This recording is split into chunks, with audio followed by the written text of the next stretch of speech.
2016 કેસમાં ને ભરતભાઈ ગઢવી તેમનું હત્યા કરેલી આ રાજા જાડેજા પેંડા ગેંગવાળી ગેંગે, તો એના માટે મારો ભાઈ રહ્યો એમાં પંચમાં સાક્ષીમાં તો નજરે જોનાર તાજનો સાક્ષી હતો. એ તો એક્સપાયર થઈ ગયો, તોય છતાં અત્યારે ઈખાર રાખીને મારી માથે મને મારવા આવે. આ વખતે 20 થી 25 ગામને હાથ ઉપર ને અહીંયા બાવડામાં બધી મારેલ છે. એ લોકો આરોપી 10 થી 11 આરોપી હતા. એમાં પેલો રાજપાલ ઉર્ફે રાજો જાડેજા, પછી ચંદ્રેશ ગોહેલ, બકાલી, પિયુષ હતો, એક મિસ્ત્રી, બાકીના અમુકને ઓળખતો નથી.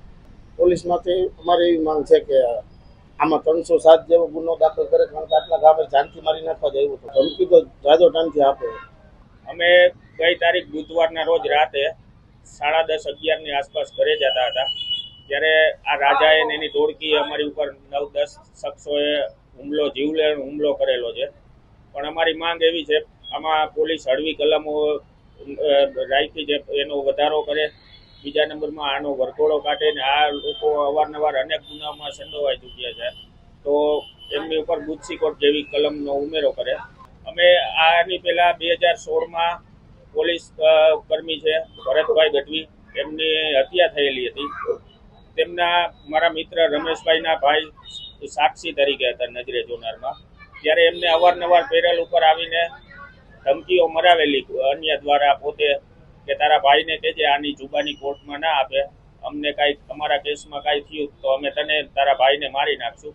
પણ મારા મિત્ર રમેશભાઈના ભાઈ તો એટેકના કારણે એક્સપાયર થઈ ગયા છે, તો એનો ખાર રાખીને એને જુબાની આપી દીધી હતી મારા મિત્રના ભાઈએ. એનો ખાર રાખીને અત્યારે મારા મિત્ર ઉપર હુમલો કરેલો છે, કાચની બોટલો અને પાણા ઉપર, અને મારી ગાડી આખી લાખ રૂપિયાથી વધુનું નુકસાન કરેલું છે. આરોપીઓનું નામ છે, મુખ્ય આરોપી છે રાજપાલ ઉર્ફે રાજો જાડેજા, ચંદ્રેશ ગોહેલ, પછી બકાલી છે, અને મિલન બાવાજી છે, કાંચો છે, પિયુષ સોલંકી છે, અક્ષય પટેલ છે. વારંવાર ધમકીઓ આપે છે આવી કે પોલીસની હત્યાના તમે સાક્ષી છો, એના કારણે આ હુમલો કરવામાં આવે છે. હા, અવારનવાર આવી ધમકીઓ આપે છે. આની પહેલા મારા મિત્રનું બાઇક પણ એને સળગાવી નાખેલું હતું, આ રમેશભાઈ ગજેરાનું, જેમાં અમને જાણ નહોતી કોણે સળગાવ્યું, એટલા માટે ફરિયાદ કરેલ નહોતી. એમ ત્યારે ત્યાં કોઈ આધાર પુરાવો નહોતો, જે જગ્યાનો બનાવ હતો ને ત્યારે સીસીટીવી ફૂટેજ કે એવું કંઈ.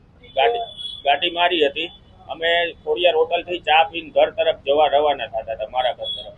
ત્યાં મારા મિત્ર રમેશનું મોટરસાયકલ પડ્યું હોય, એમને ત્યાં ઉતારીને મારે બહાર નીકળવાનું, બહારગામ જવા માટે, તો એમને ત્યાં ઉતારવા જતો હતો. તો મારે ઘરે દૂધ લઈ જવાનું હોય, એટલા માટે દૂધ લેવા માટે ત્યાં કનૈયા ડેરીએ ઉભા હતા, આ લોકોએ આવીને